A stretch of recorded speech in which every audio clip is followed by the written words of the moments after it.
Hi there, and welcome to another interview. Today, I've got a fabulous scientist with me called Claire, who is also somebody that eats carnivore. So, Claire, the reason I've asked you on is because you're a bit of a specialist. So, I'd love to know your history, your academic history before we start. Thank you so much for having me. So I grew up in Canada and I was a horrible student in high school. But then when I went to undergraduate at McGill University, I absolutely caught the bug in biology class. I thought it was so cool that we could use modern technology to try to understand the complexities of nature.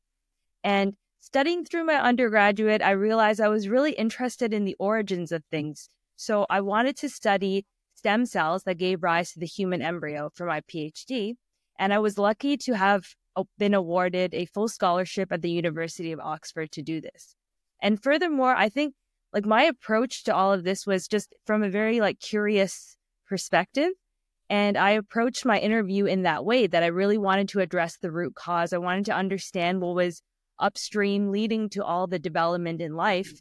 So I was very appreciative that Oxford recognized that genuine excitement and awarded me a full scholarship for doing that.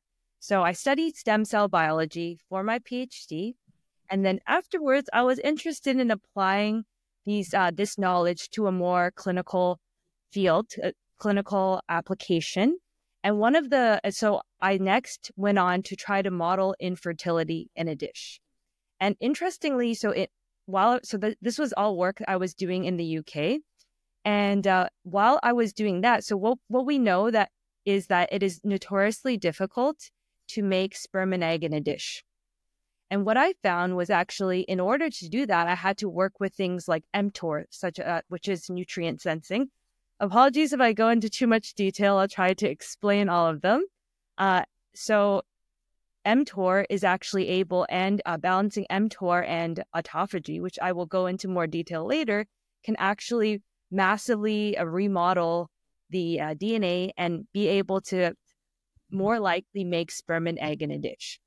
So I did a bit of that. And then finally, before going into the longevity field, I thought, I did all of this biology, all of this school and technology. What's the point? I thought the point was to be able to help people. So I wanted to go into something that is more clinically relevant. And that led me to study the environmental triggers for Alzheimer's disease and how we could help patients there. And so throughout that whole process, I had realized that a lot of my mentors from the stem cell field actually started working in longevity. So there's a huge longevity company that is funded by Amazon, Jeff Bezos. And then there's this other one that is founded by the head of ChatGPT. And the other one is the one that I work in. So that is how I got to where I am now in the longevity field. And when I entered the longevity field, I made one promise to myself. I'm like, it doesn't matter how smart I am. I need to walk the walk. I need to be healthy myself. And I was listening to a lot of Dr. Anthony Chaffee and Dr. Robert Kiltz, and made a lot of sense to me. And when I did that in myself, I was like, wow, I experienced a lot of benefits. So I could potentially go into a bit of that in terms of how carnivore really helped me become much better version of myself. Yeah, that's a really good potted history. So you studied at Oxford and you got a PhD. Also, you mentioned in the chats we had online a little bit about Alzheimer's as well. Could you just touch on that study? So that was looking at the environmental triggers for Alzheimer's disease, in which we treated rats with pesticides, very common pesticides, and they would develop Alzheimer's or Parkinson's disease. So there is actually, Alzheimer's is incredibly environmental. And we were trying to look at also the role of vitamin D. And a lot of that was looking at the epigenome, which is not the DNA that you're born with, but how the DNA is structured that is influenced by the environment. So there is so I can go into more on Alzheimer's relating to our current work now, because a lot of the longevity field is trying to as well address Alzheimer's, which is a age-related disease. And a lot of the efforts there are actually in targeting autophagy. So. Right. Okay. So yes, you could probably geek out Yeah. But just for people that are new to this, because I get new viewers every single day, could you briefly explain what autophagy actually is? So autophagy is the recycling of junk in the cell. So when you don't have, let's say when you don't have nutrients coming in, one of the applications of autophagy is the ability to get rid of some of the components of the cell that are no longer serving you and trying to recycle those components. So like proteins and fats, amino acids to build new material without any new material coming in. But it also helps with getting rid of all this junk. Like let's say you have things that don't work anymore, like mitochondria that give you energy. If they don't work, we do want the ability to replenish that. And it is known that it has been seen that this happens better in young people. And as you get older, this function declines. But it is heavily adjustable with diet and lifestyle. Brilliant. Okay. So is autophagy happening all the time, or do you have to have no nutrients coming in for a set period of time before it kicks in? So we do want it to, the thing is, we don't want it to happen all the time, but we do want it to happen when it is required. So there is a constant balance in which there's nutrient sensing. When there is nutrient sensing, this is a bit geeky, and I would heavily recommend Professor Ben Bickman, who is a great expert in this. But when there is nutrients coming in, there is not too much autophagy going on. And in cases such as a fast, that's when autophagy would kick in.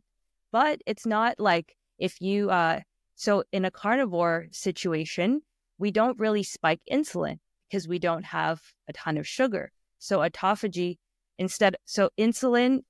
high insulin leads to low autophagy. So in carnivore, when there's low insulin, we would have more autophagy.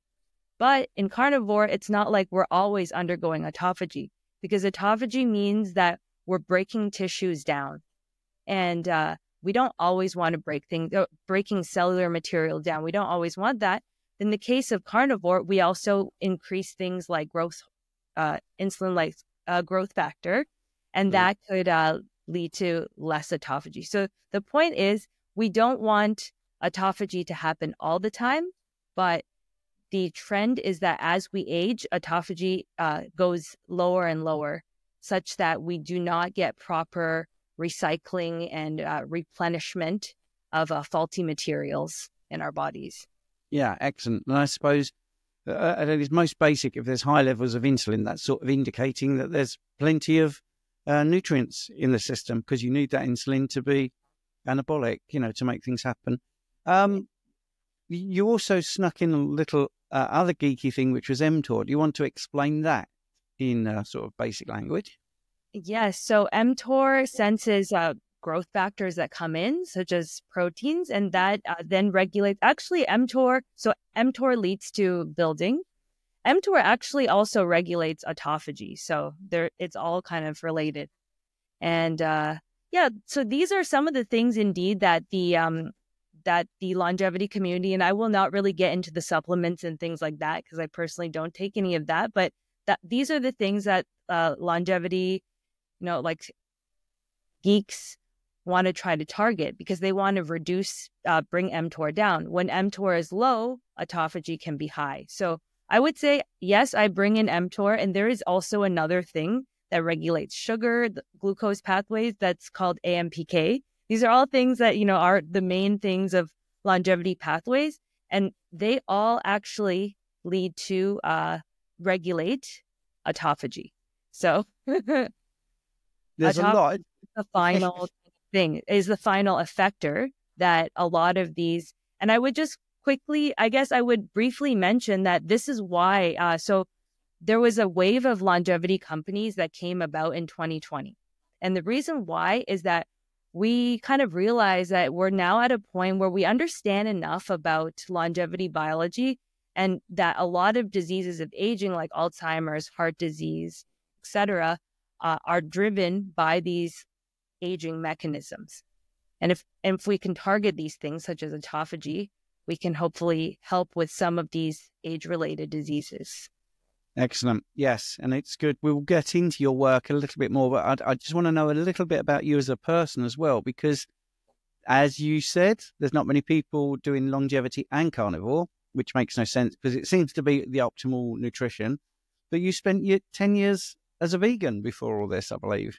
Yes, that was due to falling for very excellent marketing, I would have to say. You know, the whole lifestyle and the whole vibes and everything. And going to school in McGill University that in Canada and in the UK, it was at the time when I was in school there, it was extremely vegan forward. So it was also quite easy to be a vegan there. And that it was kind of fun in the beginning. I don't know. I may have experienced some health benefits in the beginning, but that quickly went downhill very, very fast, especially characterized by insomnia. That was the thing that I struggled with for almost the full 10 years. Just waking up in the middle of the night and not being able to sleep. And that then led to depression. I was lucky to have some of the best psychiatrists ever in Oxford, and that actually really helped. But that still did not help my poor health state, like no matter how much I talked about it. So that was actually quite sad, because I do think that, you know, like personally, I would really like to kind of have like maximal mental clarity and be able to realize some of this potential, because I find doing this stuff like the science like super fun. And if I don't have the energy and like the motivation to do it, it is quite as well depressing. So having vegan really ruined my life for a couple of years. I would listen to what Anthony had to say about carnivore, and I was like, and I really started that when I got this job in the longevity field. So yes, and when you were studying, I know it's biochemistry and metabolism and that sort of thing. Did nutrition feature at all? I know you're talking about nutrients, but did they actually talk about the source of the nutrients? Not at all. And it is also insane to me that even now to this day, like at all the education and even in my current company, it's not really thought of as that important. Like I find that a lot of scientists and my colleagues are so caught up in the biology and the mechanisms, like the minutiae details. But I also like to look at the observed reality. It's like if I'm following to be honest, a lot of the longevity field is vegetarian or vegan. Some of the top, like Brian Johnson, for example, eats mostly plant-based. So if that to me, like, I'm like, okay, that's what they preach. But if that doesn't work for me, I need to kind of listen to what I see is the observed reality. Yes. I mean, that's a big thing I'm into, because, I mean, on a much smaller scale, I suppose, I've seen thousands and thousands of blood tests, but very often they don't relate to what I see in front of me. And I'll have people with a perfect panel of bloods, and I'll say, well, these are allegedly perfect. How do you feel? And they'll say awful. So that's the observed reality. The bloods are telling them that they're fine, but the doctors are telling them they're fine, but they're not. Brian Johnson, I believe, has 130 supplements a day, so I don't think his diet is really where I would want to go. Exactly. Apparently, when he jumps up and down, he rattles. Anyway, let's have a look at so the 10 years vegan, then you went carnivore, which is fantastic. You're now talking about longevity. I would just say the fantastic part is just the sleep, because now I get 8 to 10 hours of sleep, and that is free therapy. Like that literally helped me get through all of like my biggest, the things that were causing me anxiety or depression, things that I was ruminating over. It's just all gone. So that really, like, I don't think anyone could have done that for me except for the carnivore diet. Yeah, I mean, it is amazing. The thing is, I suppose people are getting to the point now in millions where they realize this is a good way to eat, despite what the media want to push in their narrative. Better sleep has obviously led on to less depression and brain fog, I suppose. Yes, absolutely. And especially, and one of the things that I had to do actually on my job now, because so I started the longevity job 2 years ago. And then last year, there was a wave of layoffs. And I believe there might be more, because being in San Francisco, in Silicon Valley, you're the first to experience the new technology in AI. And that means AI is replacing a lot of jobs. Like, this is not a joke. This is happening for real. And I had realized actually last year that if I continued my job as a scientist, which I was trained in biology, that I would lose my job. So actually, in last year, from Carnivore Clarity, I taught myself how to be an engineer, how to code. And a lot of our work right now in biotech is actually coding up robots to do the work of scientists. So that's kind of the new wave of how things are going. Yeah.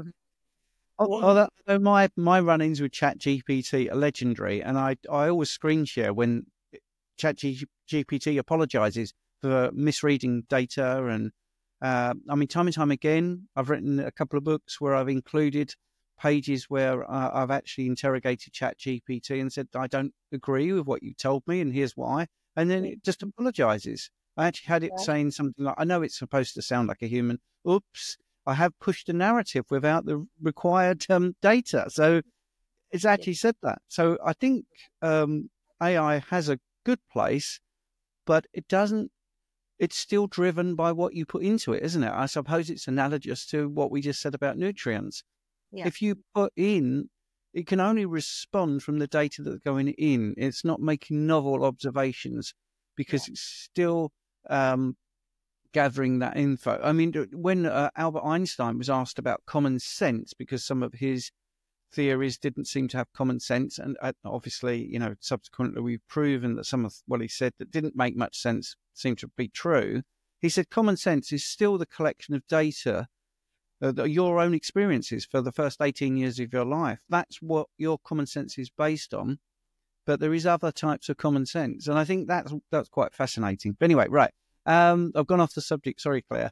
If you want to go into a little bit more about what you're doing now, then the therapies you're looking at, and how. I'm going to be a really blunt question here. How are you certain that this will improve someone's longevity? So that's the thing, that all these longevity companies that were so excited to start in 2020 realized that we actually cannot, if we want to move forward, because being in biotech, we do need to make a therapy that goes through clinical trials. We cannot make a drug for longevity right now. That will not be FDA approved. So we must first target diseases of aging. But one of the things that I do like about the longevity field is that we're not targeting specific, like, let's say, specific mutations in specific cancers. We're targeting pathways like autophagy to treat Alzheimer's. And I think the fact that, like, for example, one of the therapies that we're developing now is indeed a drug to massively enhance autophagy to be delivered to the brain. And this is to be used in conjunction with keto metabolic therapy. So that, to me, really, reminds me of the carnivore diet. And even though more research is to be done, but there is already plenty of research in the keto diet space. Are you able to talk a little bit more about that drug, or is it secret at the moment? It is quite secret at the moment. It is the purpose of this drug is to enhance autophagy. I guess the point is, we enhance autophagy to treat Alzheimer's. That is cool. And we aim to have this, our first patient dose this year. So this is, stay tuned. This is coming in. But I think, although, I would say I'm kind of, personally, I'm a bit, anti-drug in that, for example, I would not take Ozempic. I would rather have a healthy diet, for me personally. But for patients who do have a devastating condition, targeting these pathways could help. And I think it is quite, to me, it's quite promising that these pathways that we believe I believe that carnivore diet helps due to the insulin, the huge influence of insulin on autophagy, that the pathway in the carnivore diet is also the very pathway that the longevity field is targeting to treat disease. Yes, and I think that's the thing. I'm with you 100%. I don't really like drugs if we can do it with nutrition, but some of the people I see have got 30, 40 years of dysfunction. I can give you an example. This week somebody had bladder stones, and there were so many of them. Diet is not going to do it. in the time that you need. So surgery is, you know, you can do non-invasive surgery, but not even in this case. This was a case of like, looks like surgery is the best option. And I hate saying it because, you know, I prefer natural remedies, but sometimes we as an individual have done something to our body for too long where it's going to take too long to reverse that. So you do need an intervention, but that is always, like you say, not the best option. If you can get away from drugs, and you can do it via nutrition and other things, which we'll come on to, that'd be great. Because one of the things you wanted to talk about was female hormones in particular, and the carnivore diet's effect on female hormones. So go into that for me. So that would be more specific. I think there's not too much that's known about that, except for the part where what we found in the longevity field is that the ovarian aging is done by very similar mechanisms as the rest of the body aging, which is, inability to repair and similarly sensing these pathways like mTOR and nutrient sensing. And what I found was super interesting is that patients of, for example, Dr. Ken Berry and Dr. Robert Kiltz, who adopted the carnivore or keto diet, they were becoming pregnant much later. And this is, even in the longevity field, that is quite impressive because that's what we want to try to do, to try to increase the female reproductive health span. So the fact that by adjusting these nutritive signals, Can I ask you a bit of a left field question then? Because the menopause, what is the purpose of the menopause? Potentially, that's actually an interesting, that's an interesting, something with the evolution, like once, like past a certain time, there's no more point for a female to reproduce or something like that. But yeah, that is, it's more of an evolutionary thing that, I think, I think you're right. I think actually what happens after menopause is when it goes wrong for a person, like hot flushes and irritability and all those sort of things. I don't think that's because nature is wrong by giving a woman a menopausal phase. I think it's because we're not eating the right way. Yeah. Because I've seen people really reverse their menopausal symptoms, for want of a better word, by just changing their diet and seeing the hot flushes going away and seeing the irritability and the calmness return and all that sort of things.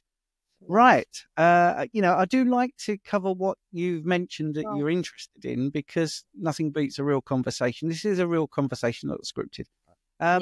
You also talk about things like spirituality and community, which seems to improve mitochondrial health. Yes. I think before we go into that, I would just like to mention like one more thing that we're working on. So a big thing that is being worked on in the longevity field is in targeting autophagy. And another main thing is inflammation. A lot of longevity companies are working on immune system of the body and the brain to try to enhance those, either with stem cells or trying to rejuvenate. And then the third thing is the rejuvenation. So what we are able to do now, so this might be beyond the carnivore diet. What we're able to do now is to take an adult cell and make it younger. And once it's younger, it can function better. And that is using, this was actually based on a Nobel Prize discovery in 2012 by a Japanese scientist who was able to take an adult cell and turn it into a stem cell.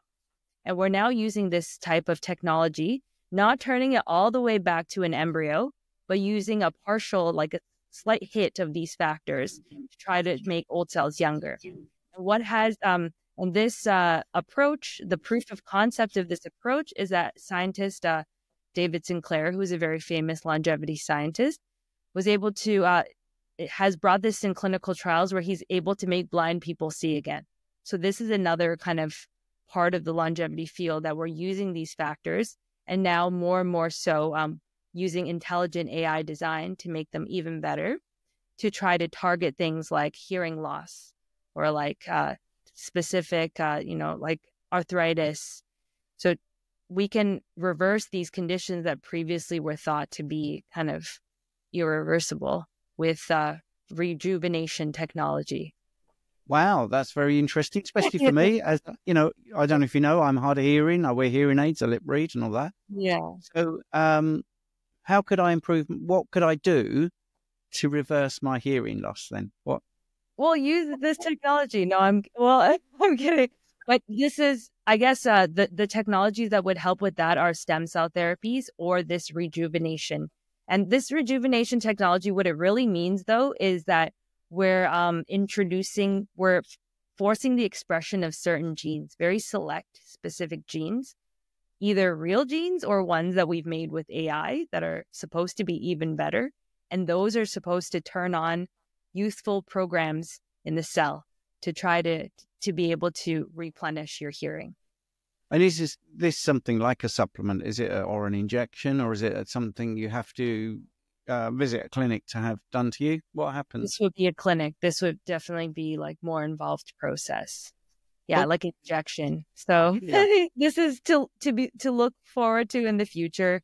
But I would say, yeah, the longevity field is actually very much so focused on autophagy, which is why I was very interested in carnivore due to it really supporting that. Yes. And then the other part is this rejuvenation thing, which I'll briefly touch on. How it works is by the epigenome, which we have the genome, which is the DNA that we get, and that's responsible for 20% of our fate approximately in life. But the other 80% is regulated by the environment through the epigenome, and epi means above the genome. So this means that this is just how the DNA is kind of shaped in 3D space, and as you age, it becomes more and more disorganized. So a cell, let's say a skin cell, becomes less and less aware of what it is. But the good thing about the epigenome is that it is very much adaptable by the environment. So you can do something about it. And we can also use this in therapy by really modulating the epigenome. We can make an old cell younger. So, yeah. Right. Yeah. I mean, it is fascinating. So we're talking about sort of epigenetics there. So is this where your spirituality and community comes in as well? Is that part of it? I believe so. And all of that relation to the mitochondria is all very like speculative. But in the time when I was vegan and I was very depressed, I was able to kind of at least overcome that through community. So I think this human connection and getting more energy, mitochondria give you energy. And somehow, like when you're in a community or if you're fueled properly, you get more energy. And that's all kind of through mitochondria that give you energy. So yeah, and I mean, at its most basic, you do feel more mental clarity. Do you? Do you find it easier to think things through? Definitely. And I'm also other than being a scientist, I'm also an artist. I'm a DJ, and I used to be a DJ because I was very inspired by the electronic music scene in Europe and the UK. It's world class. So I find that, having more mental clarity from carnivore really allows me to just tap into those creative flows a lot. It's absolutely next level. And that feels incredible because what I create then translates to community, and you see all these people kind of being moved by what I create from mental clarity. So that's yeah.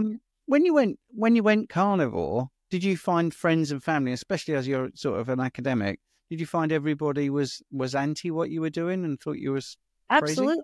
Everybody thought it was crazy, but I'm like, you know what? That's too bad, because at the end of the day, I'm the one who needs to, who ends up having insomnia. So I'm like, even if you think I'm crazy, that's okay. But I think over time, I kind of became a lot more productive, and I learned a whole new skill, which is becoming an engineer while being carnivore. So I think people saw the results and were like, okay, she's not completely dying and she's not completely insane. Things are actually going in a good direction. So I think the results speak for itself. And has anyone around you been influenced by you to sort of try it because you've seen such good results? some of my colleagues, but I think they don't do it very properly in that I think one of the biggest mistakes on carnivore is not having enough fat. And then they'll struggle like with their hormones. Their hormones will tank and they will have low energy and stuff like that. So just because I don't know, for me, it was just very easy to eat a ton of like steak and butter, girl. I'm like, I can do that. And I just did until I just listened to my body, essentially. Yes. So Claire, how old are you? 32 years old. Wow. Well, you definitely don't look that age. And my hat goes off to you for going against the tide and actually trying carnivore, and especially in the space you're in, which is fascinating. I'm 60, so I feel I look younger than when I was 50. So I think carnivore's helped me with that. Is there anything sort of you'd like to finish with that you feel that we should cover? Yeah, I think it's especially just like the looking young thing. Like, that is the important thing. Like so essentially I do all this science, and the goal of, my colleagues and everything is we want to make therapies, but I'm seeing all these great results in carnivore. And if I'm going with I went into this field to help people, and I see that carnivore helps people, I really also want to put energy in that space and just try to spread the word and try to help people adopt this lifestyle. Because I do think like I cannot, argue with the results. Like the results speak for themselves.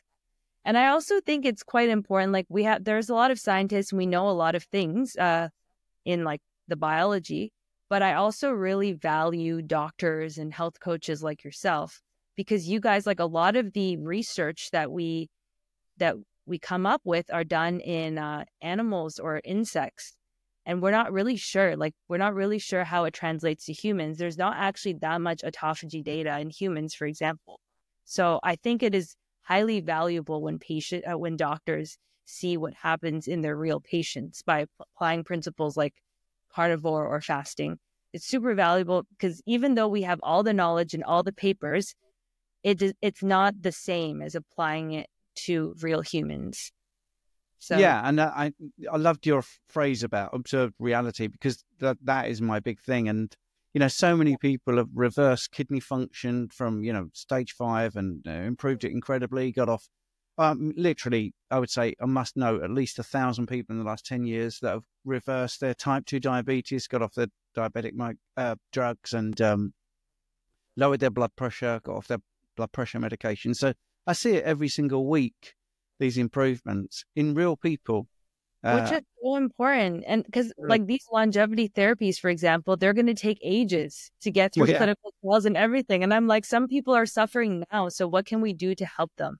And seeing like the story of Michaela Peterson for arthritis and all of these, I think I want to be part of helping people now as well. I think that's super important. That's something that, like my colleagues wouldn't necessarily think to do. But I think, if our goal is to help people, there are people now who need help, and they cannot wait for our therapy to take ages to come about. So what can we do now to help as many people as possible? Yeah, I think the big thing, I mean, you just triggered something in my mind there when you mentioned Michaela Peterson. I mean, when she did her TED talk about her, our arthritis, how she had to have joints replaced, and how carnivore reversed that. That's the only TED talk that didn't go out. I mean, they tried to censor it, which is incredible. It's supposed to be science. It's a real story. It actually happened. She had everything to back it up, and the TEDx people didn't want to do it, didn't want to show it. So what we're doing is, putting your head above the parapet. And I think it's really great that you're doing it in an academic space, because that's what we need. We need more science and like you say, observed reality, real people being helped. And yes, right now, and exactly what I was saying about sometimes you need a quick intervention, because sometimes we just have to get involved and do as much as we can, and not maybe get the 100% result we want, but at least improve it. I want to thank you for your time. Is there any last thoughts you'd like to leave us with? I think just the main thing that what longevity therapy is doing is trying to improve the standard of care. And to me, it is very heartening that the longevity therapies are actually, reducing inflammation, increasing autophagy. And these are the things that are helped with carnivore. So let's do more carnivore, but also at the same time, I will work with my colleagues to improve the standard of care by targeting the same mechanisms as what is helped with carnivore.